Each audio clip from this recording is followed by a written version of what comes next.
Welcome to my channel. In today's video, I'd like to share with you the process of creating this beautiful amanita mushroom. But before we jump in, just a quick reminder to give this video a thumb up. And if you're enjoying my channel, consider subscribing. If you are interested in learning more about using markers in your art, check out our cozy marker community on Patreon, where I frequently post video tutorials, step-by-step guides, coloring pages, and other helpful resources.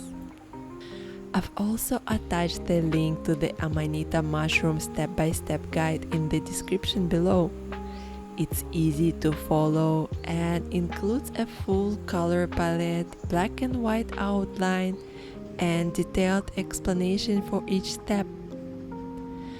I hope you enjoy this cozy, relaxing video. Let me know in the comments what I should draw next.